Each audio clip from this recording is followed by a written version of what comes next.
ചിലവുകൾ വർദ്ധിക്കുന്നതിനാൽ കാറുകൾക്ക് വില കൂട്ടാൻ ഒരുങ്ങുകയാണ് മാരുതി സുസുക്കി.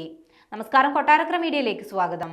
ചിലവുകൾ വർദ്ധിക്കുന്നതിനെ തുടർന്ന് വാഹനങ്ങൾക്ക് വില കൂട്ടാനുള്ള തീരുമാനത്തിലാണ് പ്രമുഖ വാഹന കമ്പനിയായ മാരുതി സുസുക്കി. ഫെബ്രുവരി 1 മുതൽ വിവിധ മോഡലുകൾക്ക് വില വർദ്ധിക്കുമെന്നാണ് നിലവിലെ വിവരം.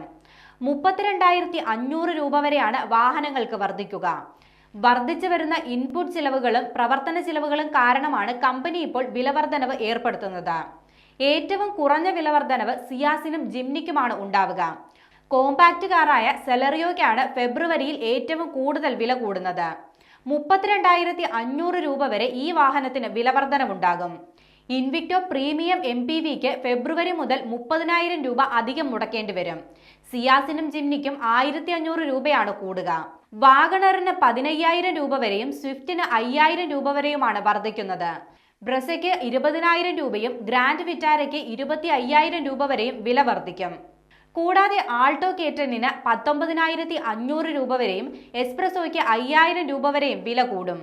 എർട്ടിഗയ്ക്കും XL6നും 15,000 രൂപ മുതൽ 10,000 രൂപ വരെയും ഇക്കോവാനിന് 12,000 രൂപ വരെയും വർദ്ധിക്കും. മിനി പിക്കപ്പ് ട്രക്കിന് 10,000 രൂപ വരെയാണ് വർദ്ധിപ്പിക്കുന്നത്. 2024 ഡിസംബറിൽ മൊത്തം 1,78,248 യൂണിറ്റ് കാറുകളാണ് മാരുതി വിറ്റഴിച്ചത്. 2025 ഓട്ടോ എക്സ്പോയിലൂടെ EV വിപണിയിലും കളം പിടിക്കാനൊരുങ്ങുന്ന മാരുതി വിൽപ്പന ഇനിയും വർദ്ധിപ്പിക്കാനാണ് സാധ്യത.